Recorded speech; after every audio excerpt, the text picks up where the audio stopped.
name is Rana Fahira. So I will explain about some steps in genre analysis.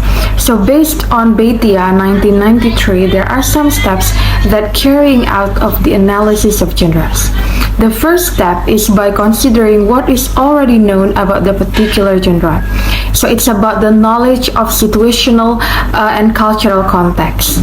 And then the second step is by refining the analysis by defining the writer of the speaker of the text, and then also the audience of the text, and also the relationship with each other. We need also to consider the goal of the text, the purpose of the text. And then the third step is by select the collection of the text that we wish to examine.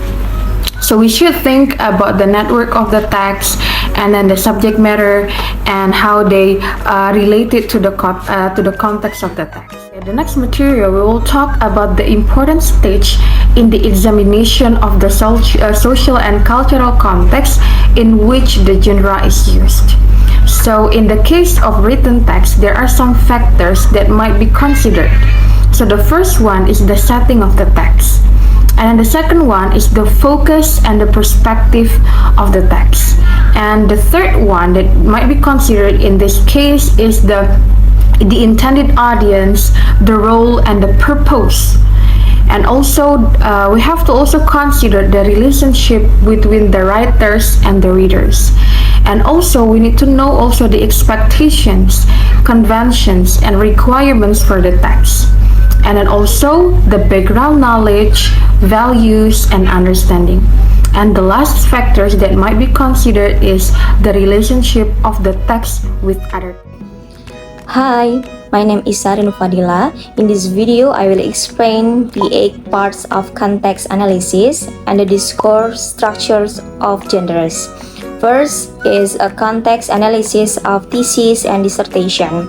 To analyze the social and cultural context of thesis and dissertation, divided into 8 parts, namely setting of text, focus and perspective of the text, purpose of the text, audience, role, and purpose in reading the text, relationship between writers and readers of the text, expectation, convention, and requirements for the text, background knowledge, values and understanding, and the last is relationship the text has with other texts.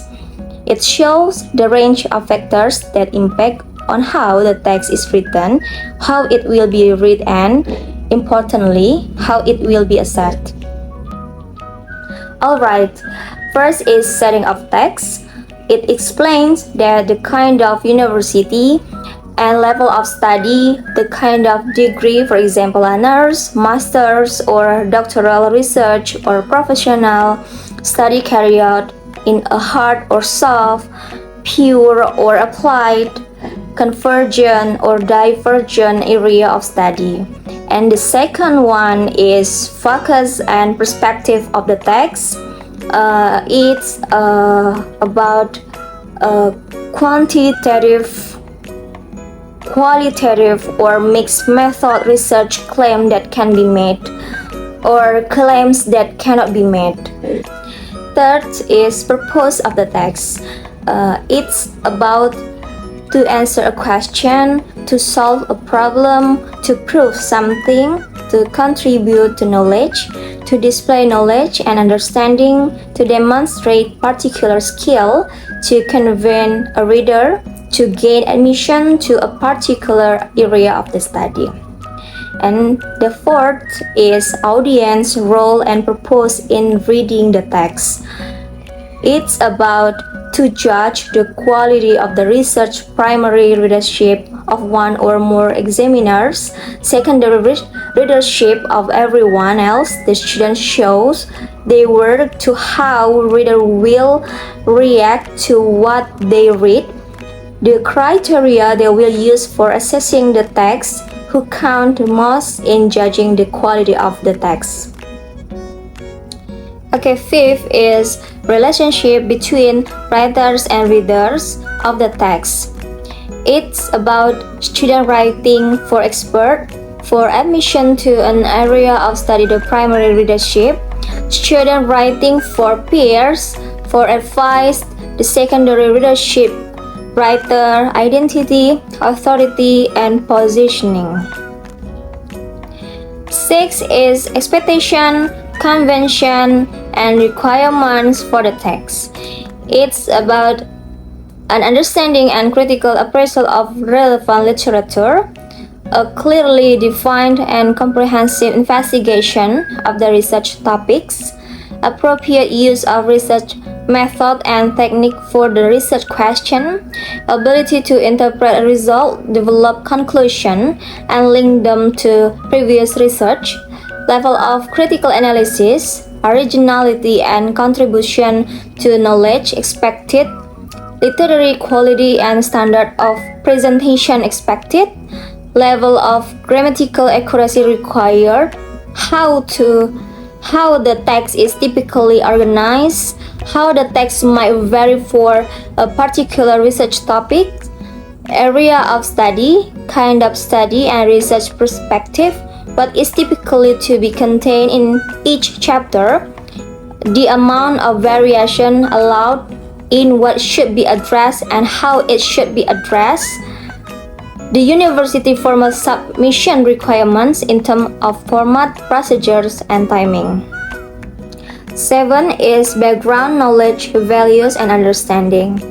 It's about the background knowledge, values, and understanding it is values and assumed students will share with their readers what is important to their readers, what is not important to their readers, how much knowledge students are expected to display, the extent to which students should show what they know, what issues students should address, what boundaries students can cross, and the last is the relationship the text has with other texts. It's about how to show the relationship between the present research and other people's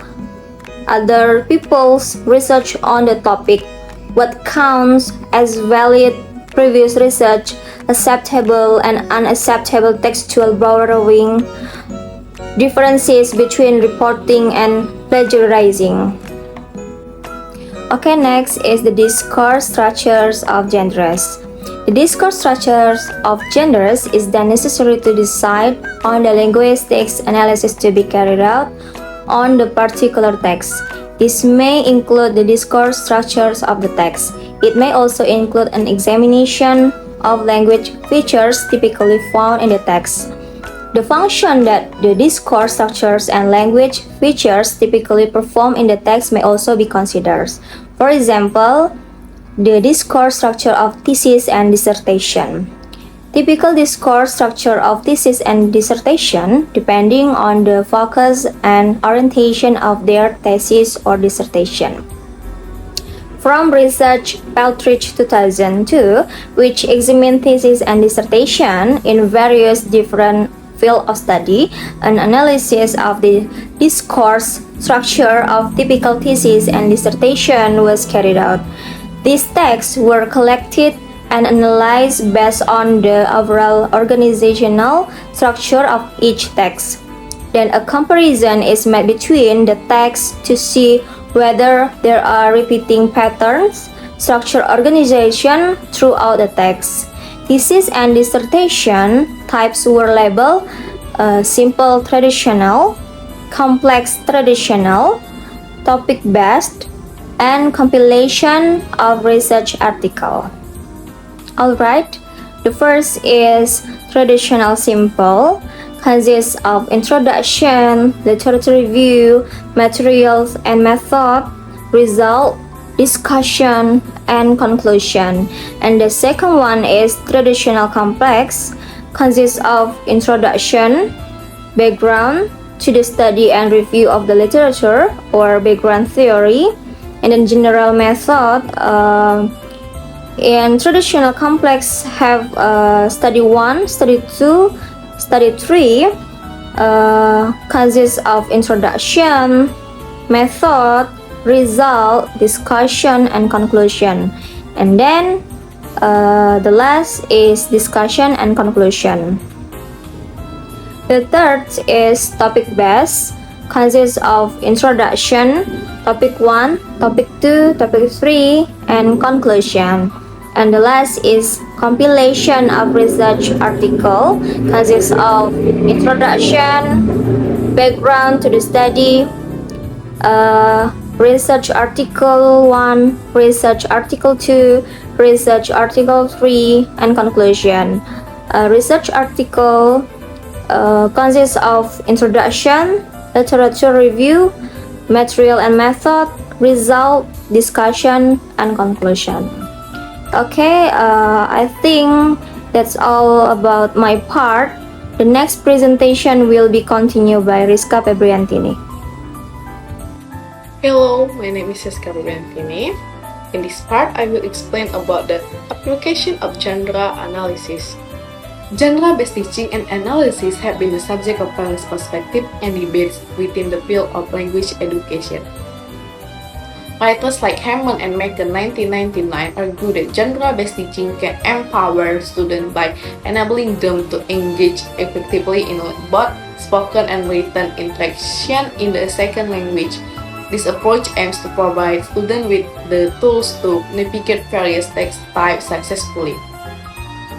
Christie and Martin 1993 emphasized the social responsibility of teaching genre, advocating that neglecting genre of power can further disadvantage already marginalized students. The other important consideration in genre-based teaching include the balance between teaching convention through model text and encouraging student expression. Teachers must help students find their individual voices within particular genre, South 2000, while ensuring they do not overgeneralize lessons from one genre to another, Hyun 2001. Mary G. 1997 highlights the explicitness of genre-based teaching as a strength, providing learners with a framework based on discourse to aid in their language development. She stresses the importance of genre awareness, enabling learners to grasp the societal and cultural roles different genres play and gain control over them. Kay and Dudley, 1998, discussed teachers' perspective on genre in second language classrooms. These teachers emphasize the need to avoid overly perspective approaches and focus on highlighting the variation that occurs within the specific genre. They stress the importance of contextualizing genre by considering purpose, audience, underlying beliefs, and values. They recommend exposing learners to a wide range of authentic sample texts and combining genre-based approaches with other language teaching methods. Scott and Groom 1999 share a similar viewpoint, asserting that genre are not fixed codes but part of a broader set of resources for student expression and communication. They acknowledge the value of models but suggest that models should be seen as just one resource with a large repertoire that students can draw upon and adapt to convey meaning effectively. In short, genre-based teaching offers a valuable framework for language education, but it should be implemented thoughtfully, considering factors like societal implication, learners' diversity, and the balance between convention and creative expression. This approach equips learners with the knowledge and skill needed to navigate diverse communicative situations and access powerful forms of language. We think that's all for our explanation. Thank you for your watching. Next, we will move to the Q&A session.